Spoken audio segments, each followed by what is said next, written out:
So मित्रांनो, welcome back to our lecture sessions. आज आपण बघणार आहोत फार्मिंग सिस्टमबद्दल जे की डिटेलिंग आहे ती बघूयात. तर बेसिकली मित्रांनो, व्हॉट इज फार्मिंग सिस्टम? तर त्या अगोदर आपल्याला महत्त्वाची गोष्टी जाणून घ्यायच्या की सध्याच्या ज्या आपली ॲग्रिकल्चर सिस्टम आहे याच्यामधल्या प्रॉब्लेम्स काय काय आहेत. तर साधारणपणे बघा की डिक्लाइन इन फॅक्टर प्रोडक्टिव्हिटी आहे सध्या. Okay, decline in factor productivity म्हणजे काय? फॅक्टर म्हणजे कसं की प्रोडक्टिव्हिटी म्हणजे काय की पर युनिट एखादं गोष्टचं जे की प्रोडक्शन होतं, सपोज की किती उत्पन्न त्या ठिकाणी ऑप्टेन होतं पर युनिट एरिया. ठीक आहे, समजा के जी पर युनिट हेक्टरमध्ये किती प्रोडक्शन झालं, तर that is the productivity, right. So the amount of produce generated per unit area किंवा per unit of the particular resource, त्याला आपण प्रोडक्टिव्हिटीमध्ये असं आपण कन्सिडर करतो. तर फॅक्टर प्रोडक्टिव्हिटी म्हणजे काय की वेगवेगळे फॅक्टर्स त्या ठिकाणी प्रोडक्शनमध्ये आपल्याला लागत असतात, राईट. जसं की कुठकुठला फॅक्टर आहे बघा की आपल्याला फर्टिलायझर लागतात, राईट. फर्टिलायझर म्हणजे आपण न्यूट्रिएंट म्हणू शकतो, राईट. न्यूट्रिएंट आहे. त्यासोबतच आपल्याला काय लागतं? पाणी लागतं, राईट. वॉटर आहे. आता सनलाईट वगैरे हे जे आहे ते तर फ्री आहे, आपण ज्याला पैसे लागतात ते रिसोर्स आपण पहिले कन्सिडर करूया. ठीक आहे, फर्टिलायझर आहे, वॉटर आहे, then we have the land की किती लँड एरियावरती येतं, right, per hectare basis, per acre बेसिसवरती. तर असे वेगवेगळे जे की फॅक्टर्स आपल्याला लागत असतात. तर त्यानुसार सपोज की 1 kg जर का तुम्ही फर्टिलायझर दिलं त्या ठिकाणी, ठीक आहे, एक पर्टिक्युलर क्रॉपसाठी एखाद्या पर्टिक्युलर एरियावरती, suppose you have given 1 kg of the fertilizer. कोणतं? सपोज DAP आपण कन्सिडर करू. ठीक आहे, तुम्ही जर का 1 kg DAP फर्टिलायझर एका प्लॉटवरती दिलं, ज्याचा एरिया किती आहे, आपण असं कन्सिडर करूया इथे की जस्ट अ मिनिट, हां, की याचा जो एरिया आहे तो आपण याला कन्सिडर करू की सपोज 100 मीटर स्क्वेअरला तुम्ही काय केलं, 1 kg DAP टाकला. आणि दुसरीकडे एक 100 मीटर स्क्वेअरचा एरिया अजून एक आहे, त्याच्यामध्ये आपण काय केलं, फर्टिलायझर टाकलं नाही. ठीक आहे, तर इथे जर का यील्ड त्या ठिकाणी आली 10 kg, राईट. आणि इथे फर्टिलायझर टाकल्यामुळे नॅचरली जी यील्ड आहे ती कशी येईल, सपोज जास्त येईल. तर ती आली सपोज 13 kgs पर्यंत यील्ड आली. तर किती झालं, 3 kg जे आहे आपल्याला काय एक्स्ट्रा त्या ठिकाणी काय झालं, न्यूट्रिएंटचं आउटपुट मिळालं due to this application of this fertilizer. तर आता काय झालं आहे की आता हे जे की 1 kg DAP मागे सपोज इथं आपल्याला 3 kg यील्ड आपल्याला जास्त मिळालं आहे. पण आताच्या कंडिशनला असं व्हायला लागलं आहे की किती जरी तुम्ही फर्टिलायझर त्या ठिकाणी आता वाढवत वाढवत जरी डोस नेला तरीसुद्धा जे की यील्ड आहे ती आता काय होती, ती वाढत नाही आहे. त्या बेसिकली त्या यील्डमध्ये जे आहे ते डिक्लाईन आता दिसून आलेलं आहे, राईट. त्याच्यामुळे आपल्या जे की फर्टिलायझर्स आहे, जे की न्यूट्रिएंट्स आहेत, त्याला आता क्रॉप्स जे आहेत ते कमी रिस्पॉन्स त्या ठिकाणी द्यायला लागलेले आहेत, असं पण बऱ्याच जागेवरती दिसून आलं आहे, राईट. त्यामुळे एकेकाळी जिथे सपोज 80-40 त्या ठिकाणी RDF जर एखाद्या क्रॉपसाठी असेल, तो चेंज होऊन काय झाला, तो झाला 100-50-50, राईट. कुठे आता 100-50-50 काही हाय फीडिंग क्रॉपसाठी होता डोस, तो आता झाला 120-60-60, राईट. तर असे हळूहळू काय फर्टिलायझरची रिक्वायरमेंट वाढत चालली, पण आउटपुट जे आहे ते काय होते, ते त्या ठिकाणी कमी होत चाललं आहे, राईट. त्यानंतर दुसरा प्रॉब्लेम आपल्याकडे सध्या आहे की static or the decline in the food production, right. Then we have the increasing malnutrition. ठीक आहे, तर मॅलन्यूट्रिशन पण काय होतं आहे, हळूहळू काय वाढत चाललं आहे, जे की अमाऊंट ऑफ न्यूट्रिएंट जे आहे पर्टिक्युलर फूड प्रोडक्ट्समध्ये यायला पाहिजे ते तेवढे येत नाहीत. Then there is a shrinkage in the net cultivable area. Okay, जो की नेट कल्टिवेबल एरिया आहे तो का कमी होत चालला आहे, कारण की पहिली गोष्ट तर लोक फार्मिंग ॲक्टिव्हिटी त्या ठिकाणी सोडून चाललेत, राईट. फार्मिंग ॲक्टिव्हिटी बऱ्याचशा भागामध्ये काय होतात की शेतकरी करायला तयार नाही आहेत, जे की नवीन युवा पिढी आहे ती त्या ठिकाणी येत नाही आहे. आणि सपोज शेतकरी जरी असले तरीसुद्धा एक दुसरा एक कॉज एक आहे, that is the cause of urbanisation. जे की सिमेंटचे आता मोठे मोठे जंगलं त्या ठिकाणी उभे राहायला सुरुवात झालेली आहेत, राईट. तर अर्बन एरियाज आपल्याला माहितीच आहे की पुणे किती एक्सपांड व्हायला लागला आहे, नागपूर आहे, संभाजीनगर आहेत, मुंबई तर ऑलरेडी त्याला लिमिटेशन पडतात. पण बाकीचे जेवढे शहर आहेत ते कसे आता हळूहळू एक्सपांड व्हायला लागले, ॲग्रिकल्चर लँड्समध्ये त्या ठिकाणी घुसायला लागले. त्यामुळे जो की कल्टिवेबल एरिया आहे शेतीसाठी तो पण कसा आहे आता हळूहळू शहरं वाढल्यामुळे कमी व्हायला लागला आहे. Then there is increasing environmental pollution also, right. जे की नदी नाले आहेत ते त्या ठिकाणी पोल्युटेड त्या ठिकाणी आपल्याला दिसायला लागले आहेत आता. त्यासोबतच बघा डिप्लिटिंग ग्राउंड वॉटर टेबल आहे, त्यासोबतच इन्क्रीजिंग कॉस्ट ऑफ प्रोडक्शन आहे. ऑफकोर्स खूप जास्त आपण फर्टिलायझर्स वाढवत चाललो, इनपुट्स वाढवत चाललो, पेस्टिसाइड्स वाढवत चाललो, तर नॅचरली जी की कॉस्ट आहे प्रोडक्शनची ती वाढणार आहे. आणि त्याच्यामुळे बेसिकली एक अजून लो फार्म इन्कम हा पण एक मोठा फॅक्टर आहे की मार्केट टॅप जे आहे ते फार्म प्रोडक्ट्सला करता येत नाही आहे. पेरिशेबल त्या ठिकाणी आपले फार्म प्रोडक्ट्स असतात, राईट. त्यामुळे मार्केटमध्ये कुठेतरी अनसर्टन्टी आहे, त्याच्यामुळे आपल्या शेतीमालाला जो आहे तो कमी त्या ठिकाणी भाव मिळतो आहे. Then there is increasing unemployment जी आहे ती मोठ्या प्रमाणावर वाढते. त्यासोबतच there is decline in the agricultural growth rate also, right. So आता ह्या एकंदरीत जे आहे ते आपल्या करंट प्रॉब्लेम्स आहेत शेतीमधल्या. तर त्याला आपल्याला जर का आता व्यवस्थित जर का वापस पटरीवरती आणायचं आहे, तर त्यासाठी आपल्याला ऑफकोर्स इंटिग्रेटेड फार्मिंग सिस्टीमचं त्या ठिकाणी आपल्याला तिथे वापर करावा लागणार आहे, राईट. जिथे की इंटिग्रेटेड फार्मिंग सिस्टीमबद्दल आपण पुढे बघणारच आहोत. पण एक जनरली तुम्हाला सांगतो की याच्यामध्ये काय होतं, जे की कॉस्टिंग आहे ऑफ प्रोडक्शन ती त्या ठिकाणी कमी करण्याचं काम आपण करत असतो, आणि जे की यील्ड आहे पर युनिट एरिया ते वाढवण्याचं काम आपण याच्यामध्ये करत असतो, राईट. आणि यील्ड म्हणजे पण कसं, तर फक्त क्रॉपचं यील्ड नाही, तर आपण जर का क्रॉपसोबत ॲनिमल्स घेतले, सपोज मिल्क रिअरिंग ॲनिमल्स घेतले, त्यातनं मिल्क पण मिळतं. जर का आपण तिथे पोल्ट्रीचा वापर केला तर पोल्ट्रीमधनं एग्ज वगैरे मिळतात, मीट पण आपल्याला त्या ठिकाणी मिळत राहतं, राईट. सो असे मल्टिपल जे एंटरप्राइजेस आहे आपण एकाच जागेवर काय करतो, इंटिग्रेट करतो, आणि त्याच्यामुळे आपण कॉस्टिंग पण कमी होते आणि यील्ड पण जी आहे ती आपली वाढते. जेणेकरून काय होईल, फायनली एक जो फार्मर आहे तो कसा होईल, he will become economically stable, right. तर याच्याबद्दल आपण डिटेलिंग पुढे बघूयाच. तर बेसिकली आता सिस्टम म्हणजे काय हे गोष्ट एक समजून घ्या. What is a system. आपण कुठल्या गोष्टीचं म्हणतो, कम्प्युटरचं एक सिस्टम आहे, त्यानंतर ॲग्रिकल्चरमध्ये पण एक सिस्टम आहे, राईट. आपण स्कूलमध्ये शिकायला गेलो होतो तर शाळेचं पण एक पर्टिक्युलर एज्युकेशन सिस्टम असतं, विद्यापीठाचं एक सिस्टम असतं. तर सिस्टम म्हणजे काय, एक प्रकारचं it is a set of practices, right. Practices आहे, एक प्रकारचं ऑर्गनाइज्ड वे आहे, right. So it is a set of practices and processes which is organized, right. It is organized into a functional entity. म्हणजे particular काम करण्यासाठी एका ध्येयाने जे की गोष्टी ऑर्गनाइज्ड केल्या जातात, right. So all the practices and processes which are organized for the functional entity it is called as a system, right. ही डेफिनेशन नोट करून ठेवा of the system. So system जी आहे it is based on the concept that there is no waste. एक गोष्ट लक्षात ठेवा बघा, there is no waste and waste is only a misplaced resource. Okay, या जगामध्ये जे की कुठलीही गोष्ट त्या ठिकाणी आलेली आहे तर ती कुठलीही वेस्ट नाही आहे. हां, असं होऊ शकतं की एखाद्या जागेवरती एखादी गोष्टीचा उपयोग होत नसल्यामुळे आपण तिला युजलेस म्हणत असू, राईट. पण याचा असा अर्थ नाही की तिचं काहीच वापर नाही आहे, ती वस्तू फक्त चुकीच्या जागेवरती आहे, राईट. तिला तिची योग्य जागा मिळाली की ती त्या ठिकाणी काय, it is very useful, right. So it becomes valuable material for any other product also. तर एका जागेवर जी गोष्टी युजलेस वाटत असेल ती योग्य जागेवरती गेल्यावर तिचं सगळ्यात जास्त व्हॅल्युएशन त्या ठिकाणी आपल्याला दिसून येतं. याचंच एक सिम्पल तुम्हाला उदाहरण देतो. एक वीड आहे, ठीक आहे, राईट. वीड. आता वीड काय आहे, एखादं जर वीड जर का प्लांट आपल्या फार्मलँडमध्ये जर का असेल, ठीक आहे, आपल्या शेतामध्ये जर का असेल, सपोज इथं मेज आपण लावलेला आहे, मक्का लावलेली आहे, आणि या मक्यामध्ये जे की क्रॉपमध्ये आपल्या जे की वीड उगून येतात, राईट. वीड्स जे की उगून येतात, तर हे जे वीड्स आहेत हे आपल्याला कसे, हे नकोसे असतात, आपण काय करतो त्याला उपटून टाकतो, राईट. किंवा आपण त्याच्यावरती विडीसाईड फवारतो आणि त्यांना मारून टाकतो, राईट. पण गोष्ट अशी आहे की या वीड्सचा वापर आहे ना, या चुकीच्या जागेवरती आपल्या फार्ममध्ये ती वीड आहे म्हणून आपल्याला अडचण आहे. हेच जर का कुठं फार्मलँड सोडून जंगलामध्ये असेल किंवा पाश्चर लँडवरती असेल तर ते वीड आपण मारतो का, नाही, आपण ते मारत नाही. आपण काय करतो, त्या पाश्चरवरती जर का ते वीड असेल तर त्याला राहू देतो, कारण की ते कुठे कामं येतं, आपले जे की प्राणी असतील, राईट, जे की आपले फार्म ॲनिमल्स असतात त्यांना आपण त्याला फीड करण्यासाठी वापरतो, राईट.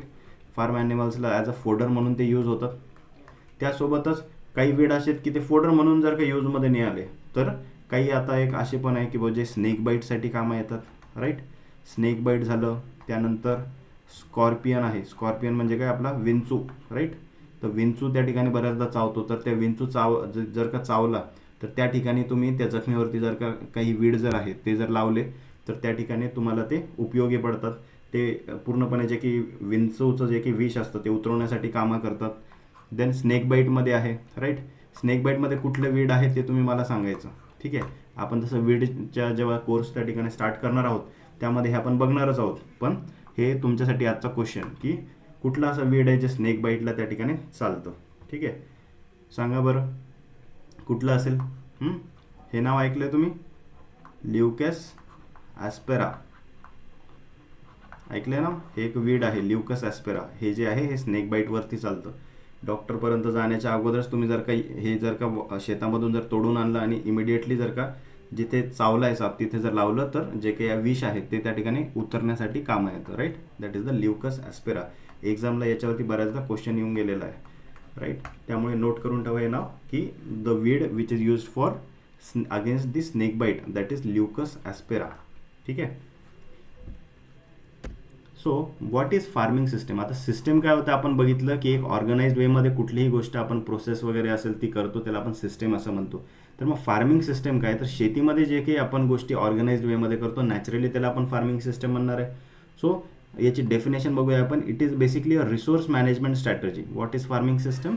एक प्रकारची रिसोर्स मॅनेजमेंट स्ट्रॅटजी आहे. रिसोर्स म्हणजे कोणते सांगा बरं. पाणी आहे, राईट.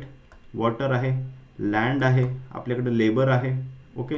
आपण पैसा इन्व्हेस्ट करतो, राईट. लँड, लेबर, कॅपिटल आहे, राईट. आणि त्यासोबतच आपल्याकडे काय काय अजून आपण न्यूट्रिएंट्स त्या ठिकाणी यूज करतो, राईट. फर्टिलायझर्स वगैरे असेल ते. त्यासोबतच अजून दुसरे की जे की इनपुट्स आपण यूज करतो हे सगळे जे आहेत हे काय आहेत आपले, दिस ऑल आर रिसोर्सेस. आणि हे जे की सगळे रिसोर्सेस आहेत जसे की अजून ॲनिमल्स पण येतात, राईट. लाईफस्टॉक जे आहे आपलं. So these are all resources. आणि या रिसोर्सेसचं आपण जे आहे मॅनेजमेंट करतो, राईट. म्हणजे कुठली गोष्ट कुठे वापरायची, कोणत्या वेळेला वापरायची, राईट. कमी करायची, वाढवायची. तर याचं एक प्रकारे आपण जे की मॅनेजमेंट करतो त्याची जी की स्ट्रॅटर्जी आहे टू अचीव. आणि शेती काय करतो आपण, हौशीसाठी करतो का, नाही. आपण ती करतो आपलं पोट भागवण्यासाठी, फॉर इकॉनॉमिक गेनसाठी आपण करतो, right. For economic and sustained agricultural production to meet diverse requirement of the farm livelihood. म्हणजे आपण शेतावरती राहत असताना आपल्या जे काही गरजा आहे, एका शेतकऱ्याच्या ज्या काही गरजा आहेत, एका व्यक्तीच्या गरजा आहेत त्या भागवण्यासाठी आपण ही शेती करत असतो, राईट.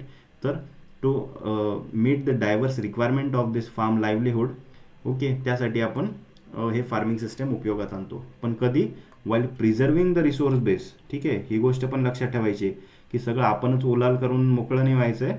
तर जे की आपली लँड आहे, जे की आपलं वॉटर रिसोर्स आहे, तर हा फक्त आताच वापरून मोकळा नाही करायचा किंवा जंगलं कापून मोकळे नाही करायचे. तर भविष्याची जी आपली पिढी आहे, राईट. आपले जे नेक्स्ट जनरेशन्स आहेत, जेनझी आहेत, त्याच्या पुढच्या अजून झेडच्या पुढे अजून कोण कोण येईल बघा. तर ते सगळ्या जनरेशनसाठी आपल्याला हा रिसोर्स बेस जो आहे तो पण प्रिझर्व करायचा, राईट. तर आपल्यापुरतं वापर करायचा आणि बाकीचा रिसोर्स बेस जो आहे तो कॉन्झर्व करून ठेवायचा. आणि एक हाय लेवल ऑफ एन्व्हायरमेंटची क्वालिटी आपल्याला मेंटेन करायची आहे, राईट. तर एकंदरीत या सगळ्या गोष्टीला आपण म्हणतो ॲज अ फार्मिंग सिस्टम. काय म्हणतात त्याला, we call it as a farming system. यात इथे अजून एक डेफिनेशन आहे बघा की the farming system it refers to a combination of various components. ठीक आहे. फार्मिंग सिस्टममध्ये यांनी काय सांगितलं की ही आता वेगळी डेफिनेशन आहे थोडी त्यामधलीच, की it is a combination, it is a integration of various components like crops, livestock and other farming practices that are used by farmers to achieve their production goals, right. So अजून एक definition बघा इथे की it is an integration, okay. इथे बघा, इथे काय दिलं, इथे it is a combination, it is a integration, it is a some पण काही जागेवरती येऊ शकतं, ठीक आहे. SUM, सम. तर एकच अर्थ आहे सगळ्यांचा. It is a integration of farm enterprises such as cropping systems, animal husbandry, piggery, fishery, poultry, bee keeping, forestry for optimal utilization of the available resources and bringing the prosperity to the farmers. मराठीत याला आपण काय म्हणणार की एकत्रितपणे आपण जे की वेगवेगळे आपल्या शेतीवरती जे की व्यवसाय करतो, राईट. मग ते पीक पाणी असेल, त्यासोबत जर का प्राणी सांभाळणे असतील, right.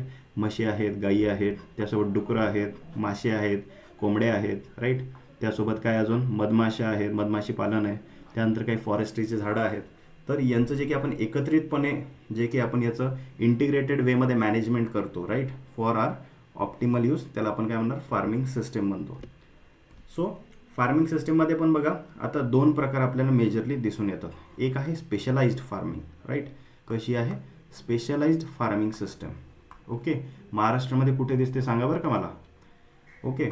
Then second one we have that is the integrated farming system. ठीक आहे. अशा दोन प्रकारच्या आपल्याला फार्मिंग सिस्टम जनरली आपण डिवाइड करतो. तर जी स्पेशलाइज्ड फार्मिंग सिस्टम जी आहे it involves intensification of agricultural activity aimed at maximization of production per unit area per unit time. ठीक आहे. जास्तीत जास्त उत्पादन कसं मिळवता येईल एका पर्टिक्युलर ॲक्टिव्हिटीमधून आणि त्याच्यावरती खूप जास्त काम करायचं, ओके. खूप जास्त इन्व्हेस्टमेंट करायची, असं एकंदरीत या स्पेशलाइज्ड फार्मिंग सिस्टममध्ये सांगितलं आहे. So this involves the improvement of operational efficiency and speed of operation execution at each step. Specialized farming जी आहे ना ही जनरली फोकस्ड असते ऑन सिंगल क्रॉपिंग सिस्टम किंवा एक सिक्वेन्स ठरलेला असतो त्याचा फार्मिंग एंटरप्राइजेसचा, लाईक ॲनिमल ब्रीडिंग, डेअरिंग वगैरे, ठीक आहे, to achieve the highest degree of precision management with minimum diversion of resources और attention to diverse crop and enterprises. Basically सोप्या शब्दात सांगतो, स्पेशलाइज्ड फार्मिंग काय सांगतं की 17 पचक धंदे करायचे नाही.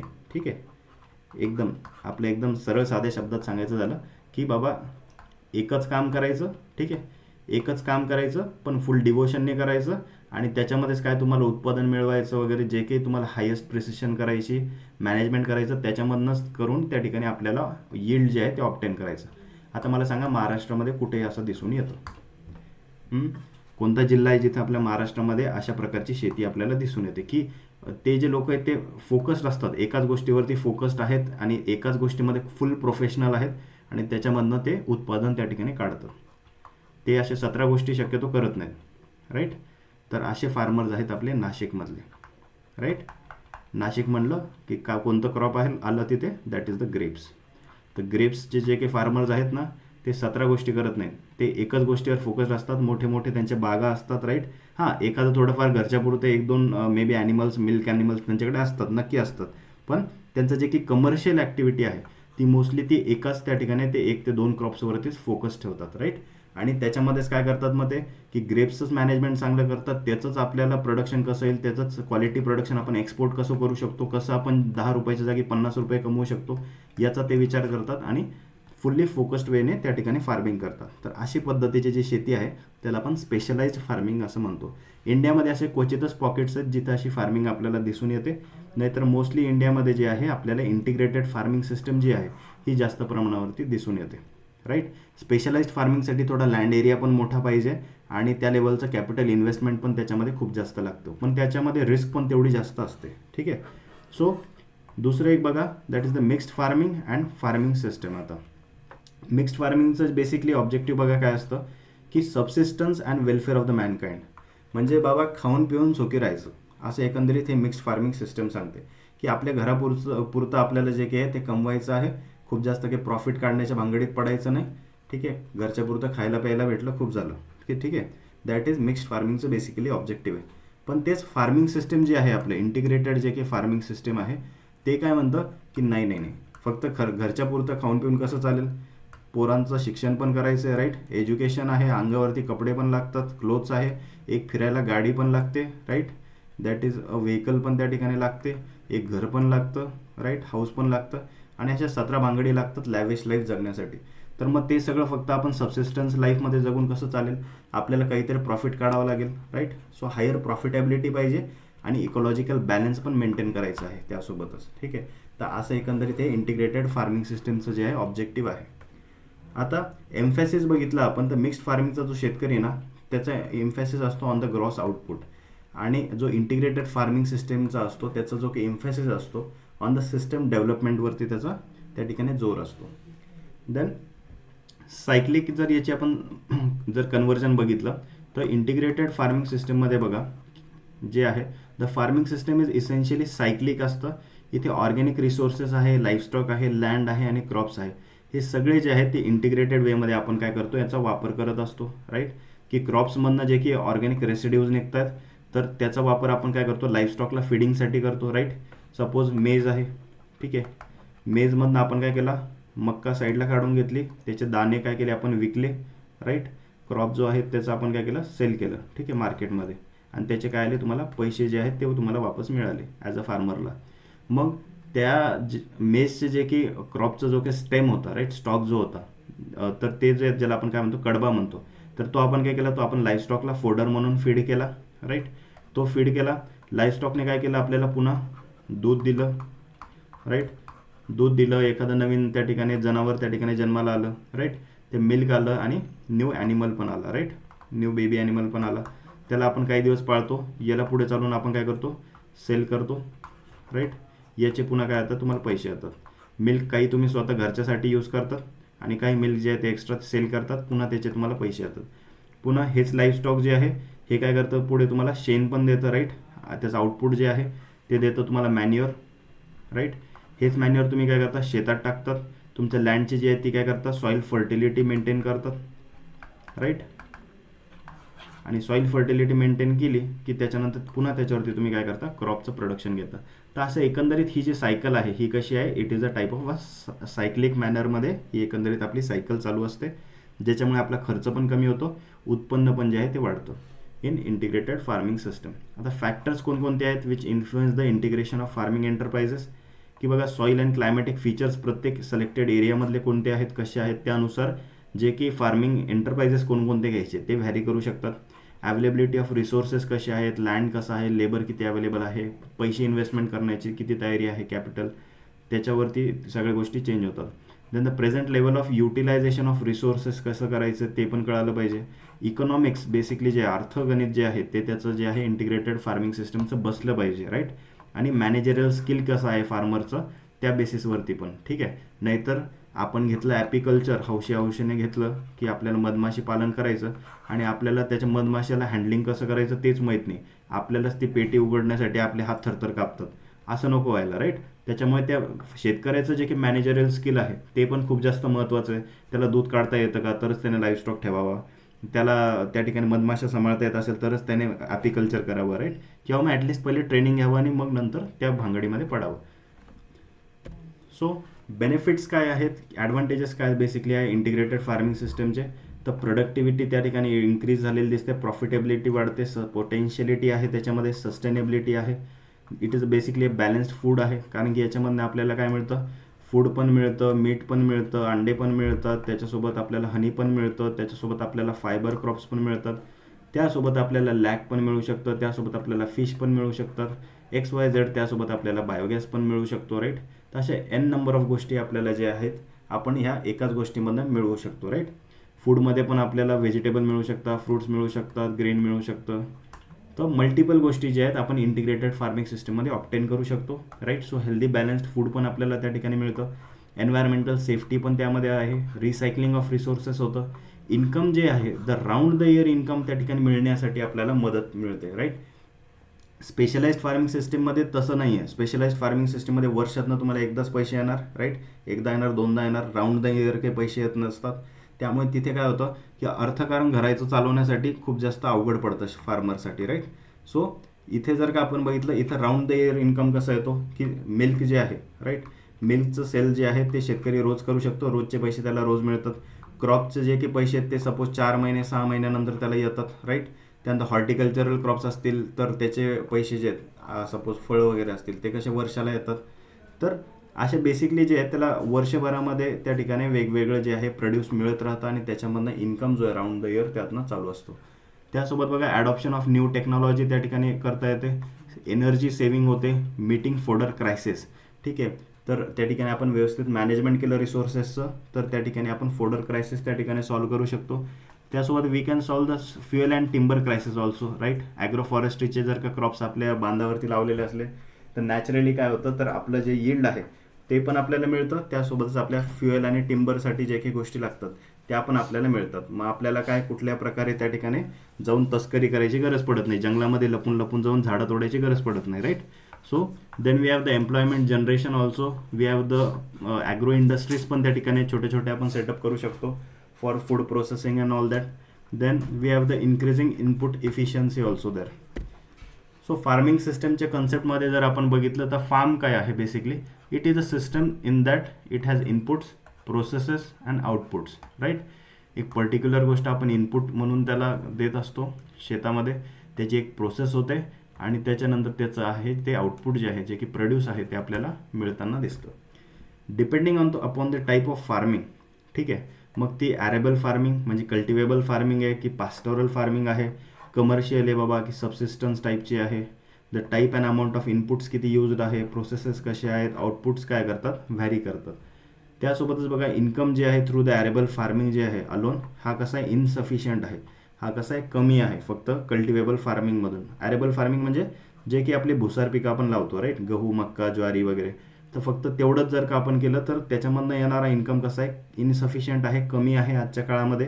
कारण की मेजॉरिटी आपल्याकडे जे की फार्मर आहेत ते आता कशी झालेत, मार्जिनल झालेत म्हणजे यांची शेती किती आहे 1 हेक्टरपेक्षा कशी आहे लेस आहे, राईट. तर 1 हेक्टरपेक्षा कमी जमीन असल्यावरती त्या माणसाने कमीत कमी आज जर का चांगलं लाईफ जर जगायचं असेल एका छोट्याशा 4-5 जणांच्या फॅमिली मेंबरसाठी, तर कमीत कमी 10 लाख रुपीज इन्कम असणं गरजेचं आहे, राईट. कमीत कमी म्हणतोय बरं का. तर 10 लाख रुपये इन्कम जे आहे ऑन इयरली बेसिस असणं गरजेचं आहे. तर एवढं इन्कम तो त्या एका हेक्टरमधून मिळू शकेल का? तर नाही. सपोज त्याने खरीफला एक क्रॉप घेतला, सिरियल क्रॉप, रब्बीला एक घेतला आणि चला समरला पण एक घेतला, असं कन्सिडर करूया आपण, ठीक आहे. तर जर का आपण हेक्टर म्हणजे किती, 1 हेक्टर इज 2.5 एकर्स, ठीक आहे.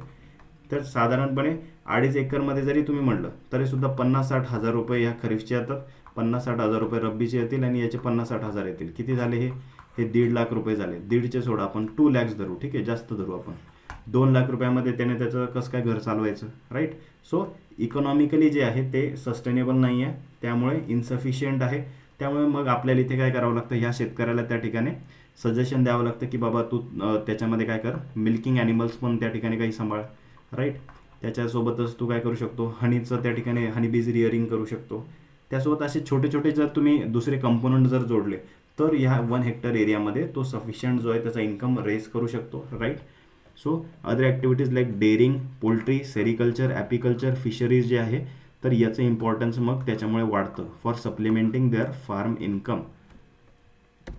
So time and space concept जर आपण बघितला इंटिग्रेटेड फार्मिंग सिस्टीममधला, तर आपल्याला असं कळून येतं की time concept it relates to increasing the crop intensification in situation where there is no constant for inputs, ठीक आहे. म्हणजे जिथे इनपुट जर चांगल्या प्रमाणामध्ये असेल, ठीक आहे. समजा तुमच्याकडे जर का पाणी जर का उन्हाळ्यामध्ये पण पुरण्यासारखं जर असेल, तुमच्याकडे जर का वेल आहे, रिसोर्स आहे, कॅनल जर का तुमच्याकडे आहे, राईट. तर अशा कंडिशनमध्ये काय करायचं आहे तुम्ही की खरीफ आहे, रब्बी आहे आणि समर आहे, तिन्ही सीझनचं जे आहे क्रॉप्स तुम्ही घेणं गरजेचे आहेत, right. So that is called as the time concept, की तुम्ही टाईममध्ये काय करायचं आहे, इंटेन्सिफिकेशन करायचं आहे, एक एक मिनिटाचा, एक एक दिवसाचा वापर करून घ्यायचा आहे for the crop production. Then in rainfed एरियाजमध्ये बघा, where there is no possibility of increasing the intensity of cropping. आता जिथे की रेनफीड एरियाज आहे, पाऊसच कमी बाबा, तिथे शेतीला पाणीच पुरत नाही, उन्हाळ्यामध्ये तिथे क्रॉपच घेतले जाऊ शकत नाही, तर अशा वेळेला तिथे एक दुसरा मॉडर्न कन्सेप्ट येतो, that is called as the space concept. Space concept तिथे आपण काय करतो, अप्लाय करतो. आता स्पेस कन्सेप्ट काय सांगतो की crops are arrange in the tier सिस्टीममध्ये आपण त्याला अरेंज करतो, कंबायनिंग 2 or more क्रॉप्स, ठीक आहे, 2 किंवा त्यापेक्षा जास्त आपण क्रॉप्स काय करतो त्या ठिकाणी लावतो. Varying in the field duration as intercrops, intercropping system आपण इथे वापर करतो by suitably modifying the planting method. त्याच्यामुळे काय होतं, आपण तिथे काय केलं, स्पेसचं त्या ठिकाणी मॉडिफिकेशन केलं आणि मोर दॅन 2 to 3 क्रॉप्स आपण त्या ठिकाणी घेऊ शकतो. सो अशा 2 प्रकारच्या पद्धती आहे, time concept and the space concept.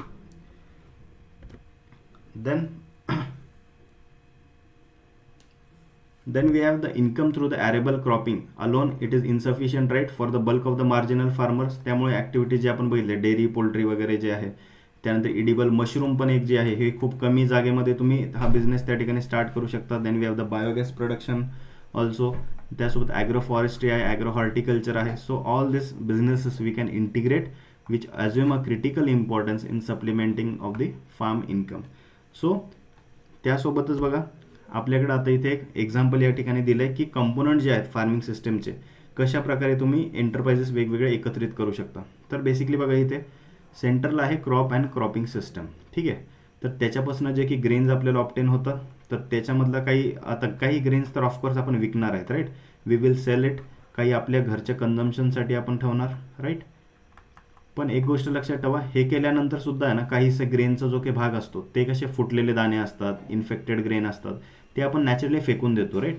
तर ते दाणे फेकून न देता आपण काय करायचं, पोल्ट्रीला त्या ठिकाणी फीड करायचं, राईट. मग पोल्ट्री काय देणार, पोल्ट्री तुम्हाला देणार अंडे, राईट. अंडे से होगा फंडा. ते त्या ठिकाणी आपल्याला एग्स जे आहेत ते आपण पुन्हा काय करू शकतो, सेल करू शकतो, right. We will sell it in market and we will earn some मनी.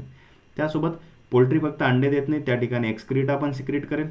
तो एक्सक्रीटा जो आहे तो एक्सक्रीटा तुम्ही पुढे काय करू शकता, फिशच्या प्रोडक्शनसाठी त्या ठिकाणी वापरू शकतात, राईट. ते कसं वापरायचं पुढे आपण याच्या मॉडेलचं आपण या स्लाईडमध्ये बघणारच आहोत. त्या फिश प्रोडक्शनमधून पण आपल्याला काय होणार आहे, एक्स्ट्रा जो आहे फायदा त्या ठिकाणी मिळणार आहे, राईट. इथे आपल्याला काय होईल, डिव्हिडंड मिळेल. क्रॉप्सचं यील्डमधलं बघा, इथे आपण म्हणलं ग्रेन्समधनं जे आहे तिथनं आपल्याला पैसा येतो, राईट. त्यानंतर याच क्रॉप्समधलं जर का जो काही स्ट्रॉ आहे, राईट, जर तुम्ही गहू लावला असेल, पॅडी असेल, त्याचा जो काही स्ट्रॉ आहे, त्याचा जो काही भुसा आहे, त्याचा वापर आपण करून काय करू शकतो, त्या भुस्यावरती मशरूमचं कल्टिवेशन घेऊ शकतो. फिर से उधर से भी पैसा आएगा, ठीक आहे. Then again we have the fodder. तर जे की फोडर आहे मेज सारख्या क्रॉपमधून असेल किंवा सोरगम सारख्या क्रॉपमधून असेल, बाजरा क्रॉपचं त्या ठिकाणी फोडर आहे, ते आपण काय करू शकतो, कॅटलला खाऊ घालू शकतो, डेअरी ॲनिमल्सला देऊ शकतो. त्यामधनं आपल्याला डंग आणि युरिन मिळतं. ते डंग आणि युरिनपासून आपण कंपोस्ट तयार करू शकतो, राईट. किंवा यासोबतच आपण म्हणू शकतो एक बायोगॅसचा पण आपण इथे मध्ये कंपोनंट ॲड केला तर याच्यामधनं गॅस पुन्हा आपल्याला मिळू शकतो आणि उरलेली स्लरी वापस कंपोस्टमध्ये जाते, राईट. आणि त्यासोबतच जे डेअरीमधनं आपल्याला काय होतं, दूध दही जे काही विकून जे काही पैसे येतील, अगेन फिर से यहाँ पे पैसा आ गया. तो यहाँ पे एक बार पैसा आया, 2 बार आया, 3 बार आया, ये चौथी बार आया, राईट. पैसाच पैसा, राईट. तर अशा प्रकारे जे आहे इन्क्रीज्ड इन्कम जे आहे आपल्याला त्या ठिकाणी मिळण्यासाठी कामं येतं, राईट. आता तुम्हीच मला सांगा, जी स्पेशलाइज्ड फार्मिंग सिस्टीम आहे त्याच्यामध्ये आपण 1 किंवा 2च जर का आपण कंपोनंटवरती फोकस केलं तर तिथं जे आहे नक्की आपल्याला प्रोफेशनलिझम आपण तिथे इंट्रोड्यूस करू शकतो, एकाच कामावर फोकस ठेवू शकतो, उत्पादन जे आहे ते आपण वाढवू शकतो, राईट. पण गोष्ट अशी होती की तिथं जे रिस्क ऑफ फेलियर आहे ते खूप जास्त आहे, right. There is a risk of failure. जर एखादा क्रॉप जर का आपला फेल गेला किंवा एखादं एंटरप्राइज जर फेल गेलं तर तिथे आपल्याला सावरण्यासाठी दुसरं एंटरप्राइज नाही, इन्कम सोर्स त्या शेतकऱ्याकडे नाही राहत. पण ही जी इंटिग्रेटेड फार्मिंग सिस्टीम आहे, आपल्या इंडियाचे फार्मर ज्याच्याकडे खूप जास्त रिसोर्समध्ये आपला इंडियन फार्मर जो आहे तो कसा आहे, he is very very poor. एक गोष्ट लक्षात ठेवायची आहे की आपला जो इंडियन फार्मर आहे पुअर आहे, याच्याकडे रिसोर्सेस खूप कमी आहेत, right, compared to the USA, ठीक आहे. अमेरिका आहे, युरोप आहे, यांच्या शेतकऱ्यांकडे मोठ्या मोठ्या मशिनरीज आहे, मोठे मोठे लँडचे त्यांच्याकडे एरियाज आहे. एक शेतकऱ्याकडे त्यांच्याकडे 10,000 हजार हेक्टर एरिया आहे. त्यांच्याकडे फवारणी पंपाने नाही तर त्यांच्याकडे फवारणी विमानाने केल्या जाते, राईट. मोठ्या मोठ्या ड्रोन्सने केल्या जाते. आजच्या घडीला इंडियामध्ये ते पॉसिबल आहे का, नाही. आपल्याकडं पर हेक्टर लँड बेसिसवरती जर बघितलं आपण तर कॅपिटल जो आहे तो पण आपल्याकडे कमी आहे इन्व्हेस्टमेंटला, प्लस आपल्याकडे पॉप्युलेशन खूप जास्त वाढते, राईट. त्याच्यामुळे we don't have that much resources की आपण स्पेशलाइज फार्मिंगकडे आपण जास्त करून जाऊ शकू. त्यामुळे आपल्याला इंटिग्रेटेड फार्मिंग सिस्टमकडे जायचं आहे. सो यहाँ पे अपने को क्या क्या मिलेगा, ग्रेन भी मिलेगा, अंडा भी मिलेगा, हनी भी मिलेगा, इसमें अपने को सिल्क भी मिलेगा, राईट. मल्टिपल गोष्टी आपल्याला या ठिकाणी मिळणार आहे. So components of farming system जर बघितले आपण based upon the livelihood systems, तर क्रॉप अँड क्रॉपिंग सिस्टम्स आहे, लाईफस्टॉक आहे. लाईफस्टॉकमध्ये कुठकुठले येतात बघा, डेअरिंग ॲनिमल्स आहे, पिगरी पण आहे, गोट आहे, then we have the poultry आहे, डकरी आहे, ओके. आता याच्यामध्ये बघा गोट जो आहे याच्यापासून आपल्याला मोठ्या प्रमाणावरती काय मीट प्रोडक्शन त्या ठिकाणी मिळू शकतं, राईट. आता मीट प्रोडक्शनमध्ये बघा मोस्ट ऑफ दी भरपूर लोक कसे आहेत आता नॉन व्हेजिटेरियनकडे त्या ठिकाणी वळायला लागलेत, right. So most of the लोक जर का नॉनव्हेज होत आहेत, आता जर मोठे मोठे हॉटेल जर ओपन होत आहेत तर हे काय खाऊ कोणाला घालणार आहे, राईट. लोकांना खाऊ घालायचं आहे पण बकऱ्या येतील कुठून, त्या कोणीतरी प्रोड्यूस केल्या पाहिजे, राईट. त्याच्यामुळे मटन असेल त्यानंतर मीट जे प्रोडक्शन आहे याची जे कॉस्टिंग जी आहे डे बाय डे ती वाढत चालली आहे, डिमांड वाढत चालली आहे, right. So this is also good business, specially in areas of rainfed region. ज्या एरियाजमध्ये पाणी कमी असतं ना त्या एरियाजमध्ये मोस्टली ॲनिमल हजबेंड्री हा जो आहे हा मेजर त्या ठिकाणी ऑक्युपेशन दिसून येतो. तुम्ही एक्झाम्पल घ्या राजस्थानचं, ठीक आहे. राजस्थानमध्ये पण बघा तिथे क्रॉपच्या बेसिसवरती लोक सस्टेन नाही करत. तिथे जे आहेत ना गाई वगैरे असतील किंवा बकऱ्या आहेत त्याच्यावरती, कॅमल आहेत त्याच्यावरती लोक जास्त सस्टेन करतात, ठीक आहे. त्यासोबतच तुम्ही मराठवाड्याचा एरिया घ्या, ठीक आहे. त्यासोबत तुम्ही विदर्भाचा एरिया घ्या ज्या भागामध्ये पाऊस कमी आहे. तर अशा एरियाजमध्ये जे आहे ना तर तिथे तुम्हाला गोट असेल, पोल्ट्री असेल, डकरी असेल, हे जे बिझनेसेस आहेत याच्यासाठी गव्हर्नमेंट पण जे स्पेशल तिथे त्या ठिकाणी इन्सेंटिव्स देतं की बाबांनो तुम्ही याच्यामध्ये शेती करा, तुम्ही जास्त क्रॉप कल्टिव्हेशनच्या भांगडीत पडू नका, तुमच्याकडे पाणी कमी आहे, राईट. त्यामुळे तिथं सस्टेनेबिलिटी जी आहे लाईफस्टॉकची जास्त आहे in the areas of rainfed farming. त्यासोबत बघा हॉर्टिकल्चरल क्रॉप्स आहे, आपल्याकडे भाजीपाला आहे, फळबाग आहेत. त्यासोबत फ्लावरिंगचे पण त्या ठिकाणी आपण जे आहेत फील्ड्स रेज करू शकतो. Then we have the agro forestry systems, right. त्यासोबत आपल्याकडे आहे aquaculture, right.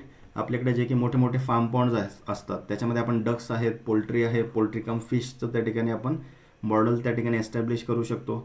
Then we have the dairy cum fish, right. Then we have the piggery cum fish. आता याच्यामध्ये बघा क्रॉप अँड क्रॉपिंग सिस्टम आपल्याला माहितीच आहे की फूड ग्रेन्स त्या ठिकाणी आपण प्रोड्यूस करू शकतो like the wheat, rice, maize. Cash crops आहेत आपल्याकडे cotton, sugar cane, tobacco. Then we have the oil seeds like soybean, groundnut, pulses आहेत, फोडर क्रॉप्स आहेत. तर व्हरायटी ऑफ क्रॉप्स जे आहेत आपण एक बॅलन्स्ड वेमध्ये त्या ठिकाणी प्रोड्यूस करू शकतो. त्यामध्ये आपण क्रॉप रोटेशनचा वापर करू शकतो. त्याच्यामध्ये आपण अजून काय म्हणतो त्याला आपण इंटरक्रॉपिंग जे आहे ओके इंटरक्रॉपिंग जे आहे त्याचा आपण त्या ठिकाणी इन्स्टॉलेशनमध्ये यूज करू शकतो. Then we have the relay cropping, right. Relay cropping पण एक पद्धत आपल्याकडे आहे. तर मल्टिपल जे आपल्याकडे पद्धती ह्या आपण यूज करायच्या आहेत for enhancing the intensification of the crops. So cropping system काय आहे, ओके, याची डेफिनेशन त्या ठिकाणी तुम्हाला माहीत पाहिजे. बऱ्याचदा एक्झामला येते, पोरं कन्फ्यूज होऊन जातात, चुकीचीच डेफिनेशनवर टिक करून येतात. क्रॉपिंग सिस्टमची डेफिनेशन वेगळी आहे, फार्मिंग सिस्टमची वेगळी आहे, हे एक लक्षात घ्या, आणि क्रॉपिंग पॅटर्नची डेफिनेशन वेगळी आहे. ठीक आहे. So what is cropping system? Cropping system refers to it refers to the crop and crop sequences, their management techniques used in a particular agricultural field over a period of years. आता इथे लक्षात घ्या, cropping system नावातच समजून घ्यायचं, एक system आहे बाबा, कशाचं आहे, क्रॉपचं आहे, राईट. तर क्रॉपला कसं ग्रो करायचं, कसे सिक्वेन्स लावायचे आणि त्याचं मॅनेजमेंट कसं करायचं एका पर्टिक्युलर शेतावरती एका ठरलेल्या कालावधीमध्ये, त्याला आपण म्हणतो क्रॉपिंग सिस्टम. ठीक आहे. त्यामध्ये बघा, it represent the cropping pattern. ठीक आहे. तर क्रॉपिंग सिस्टममध्ये क्रॉपिंग पॅटर्न असतो. ठीक आहे. क्रॉपिंग पॅटर्न एक छोटासा भाग आहे. So it represents the cropping pattern used on a farm and their interaction with the farm resources, other enterprises and the available technology. आता याच्यामध्ये बेसिकली काय काय इन्क्लूड होतं बघा क्रॉपिंग सिस्टममध्ये. पहिलं आहे मोनोक्रॉपिंग. बाई सिंगल क्रॉप लगाना है. ठीक है. Growing a single crop species on the same land, okay, season after season. ठीक है. भाई हमने लगाया खरीफ में राइस, फिर से हमने लगाया इस पे रब्बी में राइस, फिर से हमने समर में इस पे लगाया राइस. तो पॅडी पे पॅडी, पॅडी पे पॅडी. ओके. तर असे 3-3 पॅडी क्रॉप एकामागे एक घेतात. तर असं जो आहे याला आपण म्हणतो मोनोक्रॉपिंग, आणि हे आपल्याला दिसून येतं वेस्ट बेंगॉलमध्ये, राईट. वेस्ट बेंगॉलमध्ये आपल्याला ही सिस्टम दिसून येते, that is the monocropping system. दुसरं आहे that is the mixed cropping. Mixed cropping म्हणजे काय? Growing 2 or more crops simultaneously on the same land. ठीक आहे. एकाच शेतावरती आपल्याला क्रॉप लावायचे, 2 किंवा त्यापेक्षा जास्त. पण एक इथं प्रॉब्लेम आहे की हे जे क्रॉप आहे ना, विदाउट डेफिनेट रो पॅटर्न. ठीक आहे. कुठलाही पर्टिक्युलर पॅटर्न नसतो. मध्येच एक रो जी आहे ती मेजची लावणार, मध्येच 2 रो जे आहेत त्या सपोज दुसरं काय झालं बाजाराचे लावणार, मध्येच एक रो वेगळ्याची लावणार. किंवा असं पण होऊ शकतं की मेजची एक रो लावली, त्याच्यामध्ये 2-4 झाडं मध्येच बाजाराची आहेत, मध्येच असं म्हणजे खिचडी पूर्ण प्रकारे जे आहे, एक प्रकारे जंगलात जसं दिसतं तुम्हाला की कुठलाही पॅटर्न नाही, काही नाही, कसे क्रॉप त्या ठिकाणी उगलेले आहेत मिक्स्ड फॉर्ममध्ये, तर तशाला आपण मिक्स्ड क्रॉपिंग त्या ठिकाणी म्हणतो. तिसरा जो प्रकार आहे दॅट इज द इंटरक्रॉपिंग. ठीक आहे. आता मिक्स्ड क्रॉपिंग जे आहे, ठीक आहे, वेड्या प्रकारे आपण एक प्रकारे क्रॉप जे ते लावतो, राईट. कुठल्याही त्याला एक पर्टिक्युलर पॅटर्न नाही, हार्वेस्टिंगला त्या ठिकाणी अवघड पडतं. तर तसं न करता आपण काय करायचं, इंटरक्रॉपिंग करायचं आहे. इथे काय करतो आपण, growing 2 or more crop simultaneously. ठीक आहे.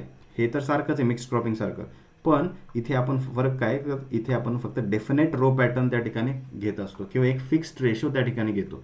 म्हणजे कसं की 2 रांगा बाबा आपण लावल्या वीटच्या, 1 रांग लावली आपण मस्टर्डची, पुन्हा 2 रांगा आपण लावल्या वीटच्या, पुन्हा 1 रांग लावली मस्टर्डची. तर हा जो पॅटर्न आहे व्यवस्थित एक सिक्वेन्समध्ये 2:1 किंवा 10:2, ठीक आहे, असं जे काही पर्टिक्युलर एक पॅटर्न आहे त्या व्यवस्थित पॅटर्नमध्ये लावलं तर त्याला इंटरक्रॉपिंग म्हणतात. बघा इथे बघा खाली फोटो दिला आहे, इथे काय मेज क्रॉप त्या ठिकाणी लावला आहे आणि इथे इंटरक्रॉपमध्ये काय हर्बर आहे, right. That is the chickpea. So this is a intercropping system. त्यासोबत बघा इथे आहे crop rotation. Crop rotation it is a planned sequence of growing different crops in the same field. ठीक आहे. तर एका ओव्हर अ पिरियड ऑफ टाईममध्ये काय करायचं आपल्याला की वेगवेगळे क्रॉप्स त्या ठिकाणी लावायचे एका पर्टिक्युलर फील्डमध्ये, राईट. खरीफमध्ये एक क्रॉप लावायचा, रब्बीमध्ये दुसरा क्रॉप लावायचा, समरमध्ये तिसरा क्रॉप लावायचा, आणि हे रोटेट करत राहायचं, वेगवेगळे क्रॉप्स लावत राहायचे. याला आपण म्हणतो crop rotation. Then we have the livestock production system. तर लाईफस्टॉकमध्ये बघा it basically livestock is playing a critical role in the farming system, right. कारण की ते फूड पण देतं, मिल्क, मीट, एग्स त्या ठिकाणी देतं, रॉ मटेरियल्स ऑल्सो त्या ठिकाणी ते कॉन्ट्रीब्यूट करतं in the nutrient cycling through the मॅन्युअर्स. तर याच्यामध्ये बघा डेअरी आहे आपल्याकडं, पिगरी आहे, गोट्री आणि पोल्ट्री पण आहे. सो डेअरीमध्ये बघा आपल्याला काही प्रामुख्याने त्या ठिकाणी ब्रीड्स आपल्याला माहिती पाहिजे.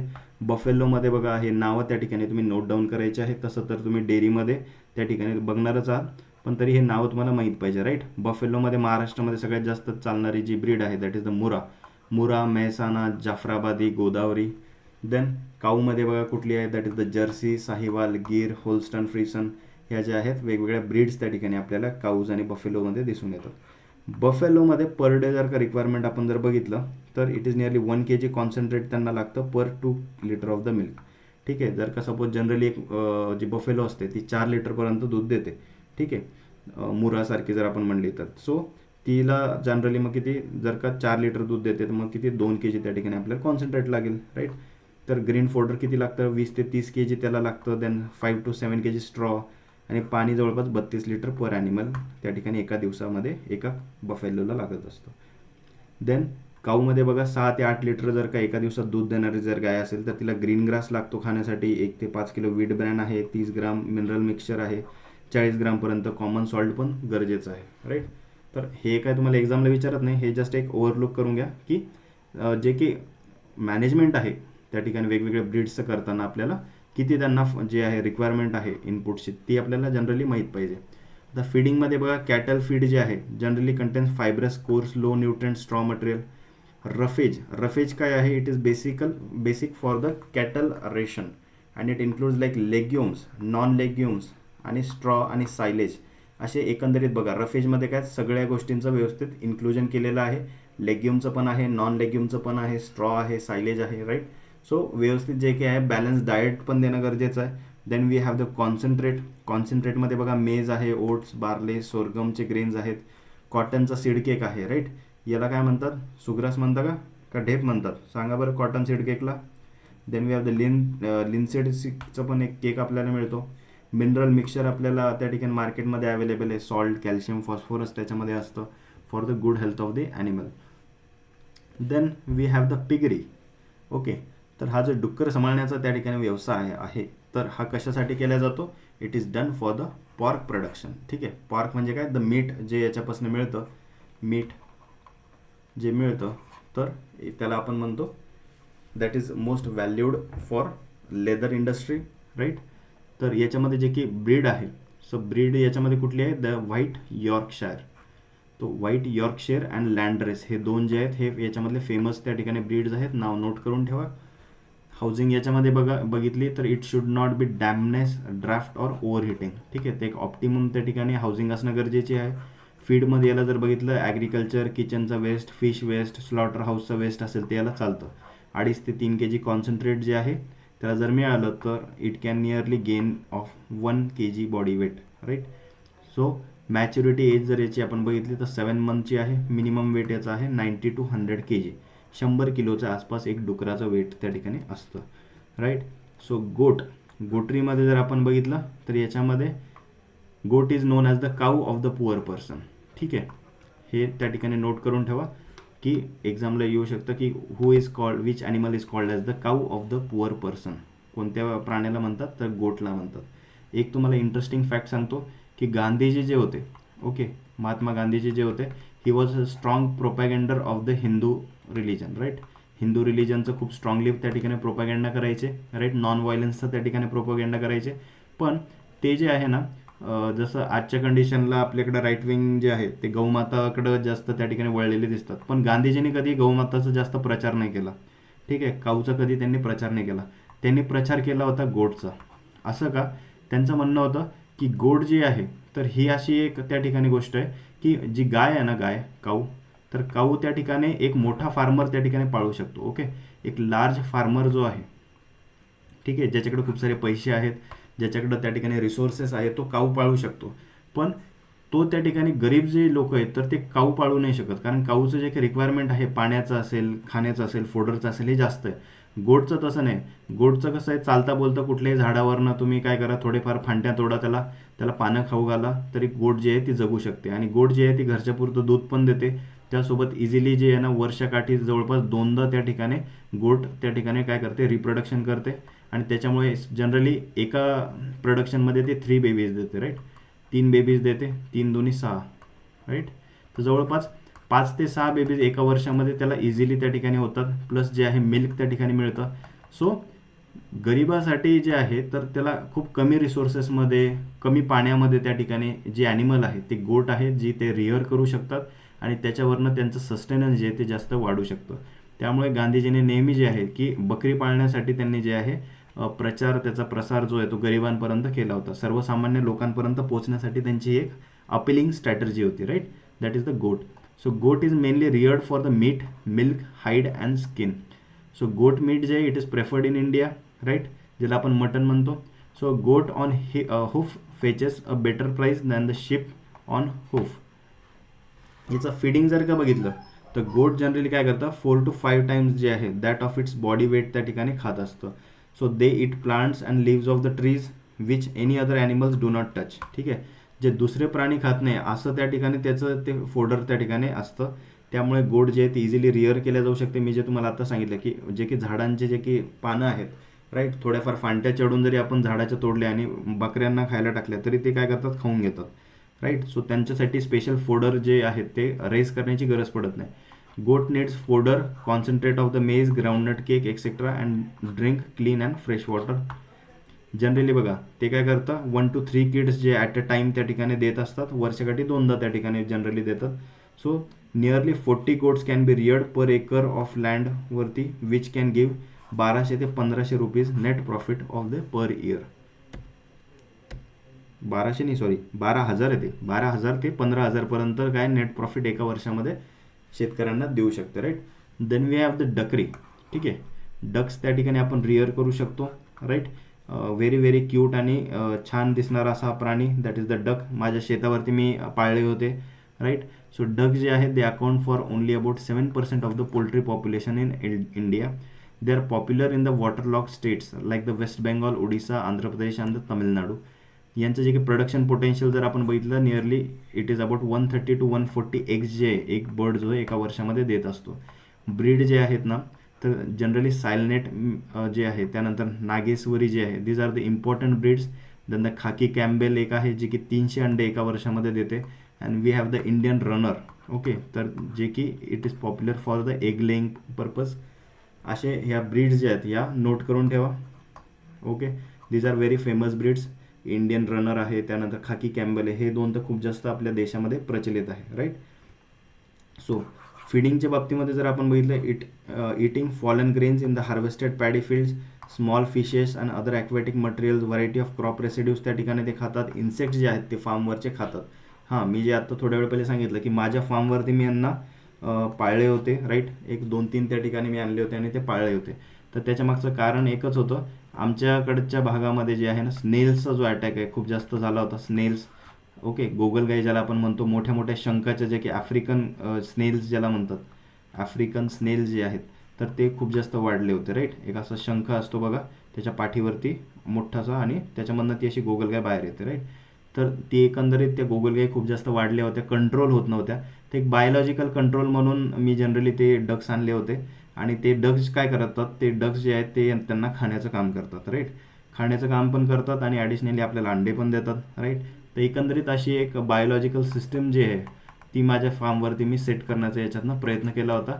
बऱ्यापैकी कंट्रोल जो आहे त्या स्नेल्सवरती त्या माध्यमातून आपल्याला मिळालेला दिसला होता. So this is a very good farming system, that is the duckery. Then we have the poultry. Okay, poultry एक असा बिझनेस आहे, होणारे लोक खूप मोठे होऊन जातात चांगले मॅनेजमेंट केले तर, नाहीतर पूर्ण एकदम सपाट पण होऊन जातात, राईट. कारण की याच्यामध्ये जे मरण्याचं प्रमाण आहे, जर व्यवस्थित लक्ष दिलं गेलं नाही, एक 2 जरी त्या ठिकाणी हेन जर का रातोरात जर का आजारी पडल्या आणि त्यांना जर का लगेच त्याच्या ग्रुपमधनं वेगळं नाही काढल्या गेल्या, तर ती एकाचं इन्फेक्शन जे ते सगळ्यांकडे पसरतं आणि 1 ते 2 दिवसातच पूर्णच्या पूर्ण सगळ्या ज्या कोंबड्या आहेत त्या सगळ्या मरू शकतात. ओके, तर पूर्णच्या पूर्ण बॅचेस जाण्याचं इथं रिस्क थोडं जास्त आहे, ठीक आहे. जे कम्पेअर्ड टू डक्स, ठीक आहे, डकरी जे आहे, डकरीच्या कम्पॅरिझनमध्ये पोल्ट्री जे आहेत तर हे थोडं रिस्की आहे. डक्स जे आहेत हे थोडंसं काही प्रमाणामध्ये जे आहे रेजिस्टन्स त्याच्यामध्ये असतो to survive against the diseases. So पोल्ट्रीमध्ये बघा 2 प्रकार पडतात, एक आहे ब्रॉयलर आणि दुसरा आहे लेयर्स, ठीक आहे. जे ब्रॉयलर असतात इन 6 to 7 वीक्समध्ये त्या ठिकाणी ते रेज होतात, that is primarily raise for the meat production, ठीक आहे. हे नोट करा की ब्रॉयलर कशासाठी वापर करतात, ते त्या ठिकाणी आपण मीट प्रोडक्शनसाठी वापर करतो, राईट. आणि जे लेयर्स असतात, लेयर्स म्हणजे काय, लेअरिंग ऑफ द एग्स, अंडे देण्यासाठी जे काही काम आहे या ब्रीड्स करत असतात. तर यांचे नावं त्या ठिकाणी नोट करून घ्या की ब्रॉयलर्समध्ये जे आहे व्हाईट प्लायमाउथ रॉक आहे, व्हाईट कॉर्निश आहे, न्यू हॅम्पशायर आहेत. या ज्यात या मोस्टली जे आहेत या कापण्यासाठी म्हणजे मीट पर्पजसाठी ब्रॉयलर्स जे आहेत ते वापरल्या जातात. दुसरीकडे लेयर्स जे आहेत, अंडे देणारे जे आहेत, तर that is the white leghorn, rhode island red, california grey आणि ऑस्ट्रालोप अशा या वेगवेगळ्या लेअरिंगच्या ब्रीड्स त्या ठिकाणी आपल्याला दिसून येतात. त्यासोबतच बघा यामध्ये पोल्ट्री जे आहे, it is one of the fastest growing food industry in the world. At present जे आहे फास्टेस्ट ग्रोईंग फूड इंडस्ट्री आहे जगातली. पर कॅपिटा जर आपण अवेलेबिलिटी बघितलं, पर कॅपिटा म्हणजे एका व्यक्तीमागे, ठीक आहे, एका व्यक्तीमागे अवेलेबिलिटी जर आपण बघितली पोल्ट्रीची, तर generally it is basically less than 30 eggs, ठीक आहे. सध्याच्या कंडिशनला 30 अंड्यापेक्षा कमी अंडे त्या ठिकाणी एका वर्षामध्ये अवेलेबल होतात एका पर्सनला, ठीक आहे. And 100 gram poultry meet per year. तर खूप जास्त कमी प्रमाणामध्ये सध्या जे आहे त्याचं अवेलेबिलिटी आहे. पर कॅपिटा कन्झम्पशन जर आपण बघितलं तर किती पाहिजे, जर का न्यूट्रिशनल रेकमेंडेशन जर आपण बघितलं, दॅट इज 180 अंडे आणि 9 kg मीट पर इयर एका व्यक्तीकडनं खाल्ल्या गेलं पाहिजे. ओके, न्यूट्रिशन रिक्वायरमेंट फुलफिल करण्यासाठी. आणि सध्याची रिक्वायरमेंट बघा, रिक्वायरमेंट आहे 180 अंडे आणि 9 kg मीट एका वर्षामध्ये एका व्यक्तीसाठी. आणि सध्या अवेलेबल किती आहे, फक्त 30 अंडे अवेलेबल आहे आणि 100 kg फक्त मीट त्या ठिकाणी अवेलेबल आहे. तर 100 ग्राम मीट आहे बरं काय, फक्त ग्राम आहे, ठीक आहे. 100 ग्राम कुठं आणि 9 kg म्हणजे कुठे 9000 ग्राम झालं ते. तर खूप जास्त रिक्वायरमेंट आज पण आहे, right. This industry is having less production. तर कोणाला जर भविष्यात करायचं असेल पोल्ट्री बिझनेस तर ही कॅन डू, पण त्या ठिकाणी with precaution, right. So one hen जे आहे it is capable of laying 180 to 230 eggs in a year and it can also produce of 230 gram of fresh droppings daily. Net profit याच्यामधलं बघितलं तुम्ही लेअरिंगमधला जवळपास ₹1.5 पर त्या ठिकाणी अंड्यामागे त्या ठिकाणी मिळताना आपल्याला दिसतं. ब्रॉयलरमध्ये ₹2 पर ब्रॉयलर त्या ठिकाणी मिळताना दिसतं. फीडिंग, आता यांना बेसिकली खायला काय लागतं, तर द फीड कॉन्झर्वेशन इफिशियन्सी जी आहे बर्डची it is superior to other animals. इथं नियरली 60 ते 70% जे आहे 60 to 70% टोटल एक्सपेंडिचर जो आहे हा जो काही आहे पूर्ण जो काही पोल्ट्री फीडवरती खर्च होतो, राईट. तर इथे जे आहे 70% खर्च कशावर आहे, तर त्या पोल्ट्रीच्या जेवणावरती जो आहे तो खर्च होतो. So use of the cheap आणि इफिशियंट रेशन, म्हणजे मग त्याच्यामध्ये कसं आहे, आता जर 70% मेन जर खर्च तुमचा पोल्ट्रीला खाऊ घालण्यात जर होत असेल, राईट, तर मग आपल्याला काय करायचं, कॉस्ट सेव्हिंग करायची आहे. त्याच्यामुळे जास्तीत जास्त आपल्याला स्वस्त धान्य कसं भेटेल, कसं आपल्याला कॉस्ट कमी करता येईल त्याच्याकडे आपलं लक्ष असलं पाहिजे. सो ग्रेन्स लाईक मेज, बार्ले, ओट्स, व्हीट, तुटलेला जो राईसचा तुकडा असतो, rice broken, that can be used as a feed. आणि त्याच्यामध्ये काही क्वचित मिनरल्स लाईक द लाईमस्टोन जे आहेत त्याचा पण आपण वापर करू शकतो. Then we have the horticulture, right. हॉर्टिकल्चरमध्ये काय काय येतं, we have the flowers, right. Then we have the vegetables and also we have the this delicious fruits. तर असे 3 जे आहेत या हॉर्टिकल्चरमध्ये आपले कंपोनंट्स मेजरली आपल्याला दिसून येतात. सो ऑर्नामेंटल जे काही प्लांट्स आहेत this can be grown for the beauty including rose, lilies, tulips and many more. पण हे जे फ्लावरिंग इंडस्ट्री आहे याच्यामधली एक गोष्ट की याला फास्ट जे आहे ट्रान्सपोर्टेशनची गरज पडते, ठीक आहे. त्याच्यामुळे असे जे फार्म जे की फास्ट ट्रान्सपोर्ट करू शकतात, रोडपासून जवळ आहे, राईट, लवकर गाडी लोड करता येईल आणि त्या ठिकाणी सेल करता येईल जे फ्लावर्स आहेत ते फ्रेश फ्लावर्स. तर अशा जागेवरती जे आहे ती इंडस्ट्री जास्त फ्लरिश होताना दिसते. आपल्या महाराष्ट्रामध्ये जर का बघितलं तर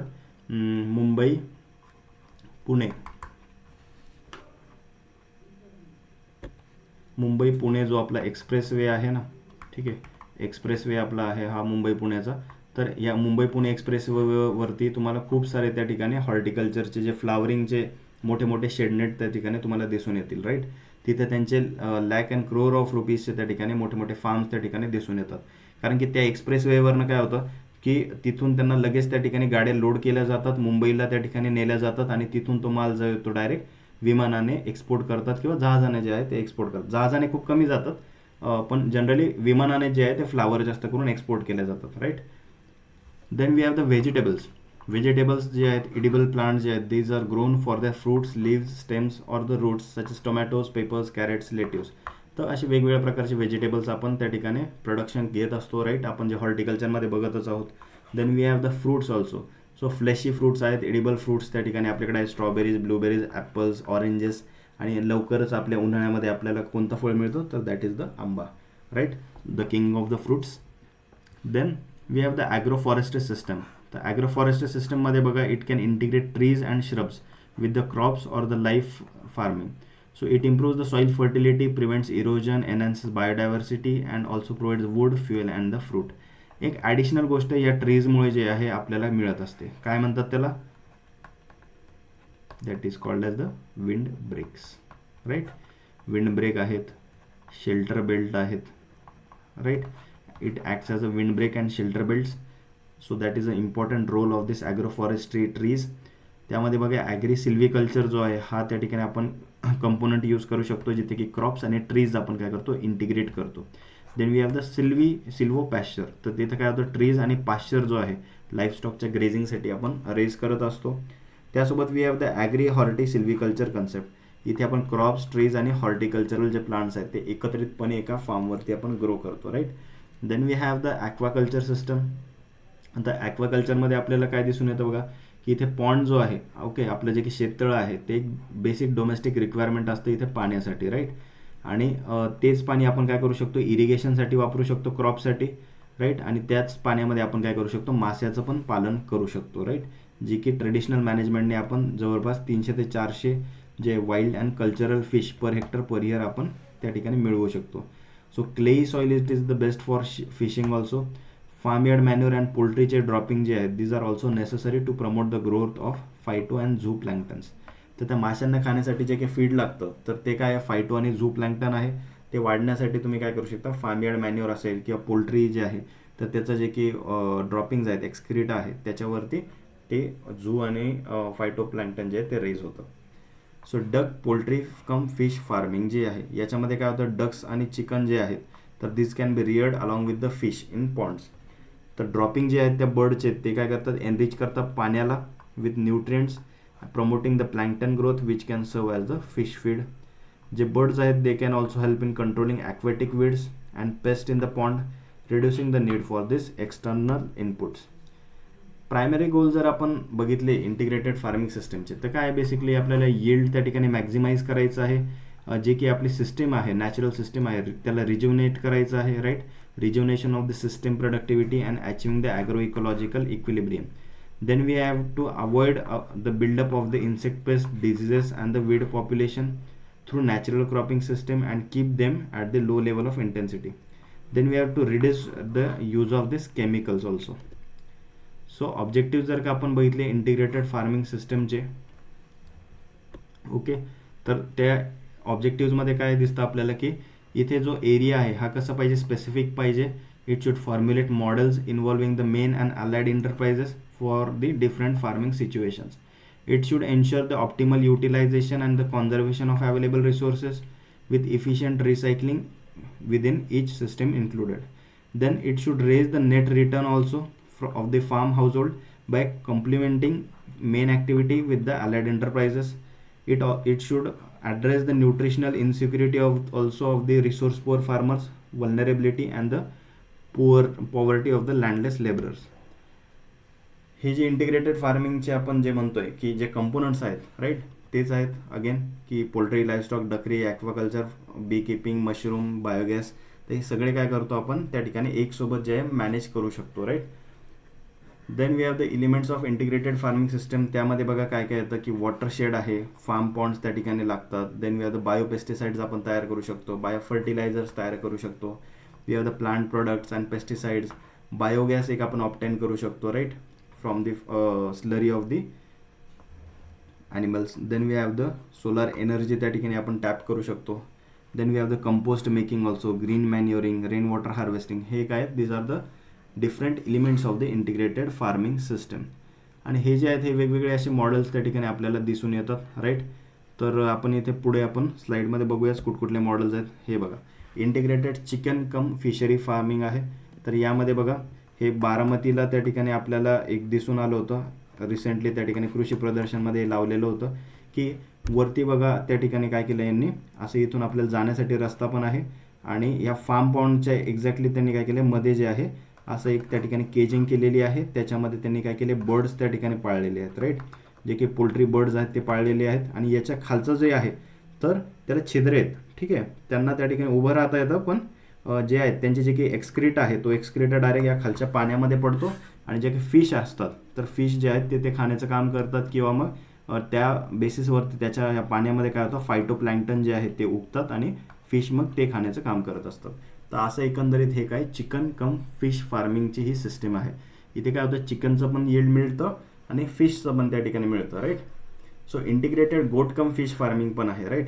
सिमिलरली तशाच पद्धतीमध्ये इथे काय केलं आहे की आपण गोटला त्या ठिकाणी ठेवतोय आणि फिश जे आहे त्यासोबत त्याला इंटिग्रेट करतोय. Then we have the fishing in the paddy fields, right. जे की पॅडीचे शेतं असतात, आपल्याला माहिती आहे की पॅडी कसं पडल फील्डमध्ये येते, राईट. आणि पडल फील्डमध्ये ज्यावेळेस त्या ठिकाणी 5 to 10 सेंटीमीटर पाणी त्या ठिकाणी हाईटला आपल्याला दिसतं, त्यावेळेस त्याच्यामध्ये आपण काय करतो, फिश पण त्या ठिकाणी रिअरिंग करत असतो. Then we have the fish farming cum horticulture. ठीक आहे, इथे बघा काय केलं आहे, या एक खड्ड्यामध्ये काय केलं आहे यांनी, इथे फिश पाणी आहे आणि त्याच्यामध्ये फिश रिअरिंग केली आहे. त्याचंच या खड्ड्यामधला जो काही गाळ वगैरे आहे, सिल्ट जे आहे ते त्या ठिकाणी वरती इकडे काढून टाकलं आहे, राईट. आणि त्या सिल्टमुळे, त्या गाळामुळे काय होतं, इथे बनाना आहे, पपाया आहे, व्हेजिटेबल्स आहे, this coconut tree is there, right. तर असे वेगवेगळ्या प्रकारचे आपण हॉर्टिकल्चरल क्रॉप्स जे आहेत, ॲग्रोनॉमिकल जे ॲरेबल क्रॉप्स आहेत ते त्या ठिकाणी आपण घेऊ शकतो, राईट. आणि यांचं जे की पालापाचोळा पडतोय तो नॅचरली या फिशेसला त्या ठिकाणी मिळतोय, राईट. त्याच्यामुळे जे काही एक बॅलन्स त्या ठिकाणी इकोसिस्टम पण मेंटेन होतं आहे, आपल्याला यील्ड पण त्या ठिकाणी ऑप्टेन होताना दिसतं आहे. Again this is the fish farming cum sericulture. Sericulture म्हणजे काय सांगा, जे की आपण सिल्कवर्म आहे, ठीक आहे, सिल्कवर्म जे की आपण रिअर करत असतो, राईट. तर त्या सिल्कवर्मचं त्या ठिकाणी आपण इथे रिअरिंग करू शकतो, राईट. मलबरी प्लांट जे आहेत they can be grown around the pond dikes which can be irrigated with the pond water. Then there is integration of pig, duck, fish, vegetable system. तर असे वेगवेगळ्या प्रकारचे जे आहेत 3-4 कंपोनंट पण त्या ठिकाणी इंटिग्रेट तुम्ही करू शकता. This are the ducks here. Then we have the integrated pig and fish farming, right. इथे बघा जे डुकरं आहेत ते त्या ठिकाणी वरती त्या ठिकाणी ठेवलेले आहेत, त्यांचा एक्सक्रीटा खाली फिश पॉन्डमध्ये पडतो आणि तेच त्या ठिकाणी मासे त्या ठिकाणी त्याला खातात, मोठे होतात आणि तेच मासे तुम्ही चव घेऊन खातात, राईट. अशी एकंदरीत ही जी आहे सिस्टम आहे. Then the role of farming system जर आपण बघितलं सस्टेनेबल ॲग्रिकल्चरमध्ये, तर we have the different aspects of this farming system. So diversity and crop rotation एक महत्त्वाचा ॲस्पेक्ट आहे.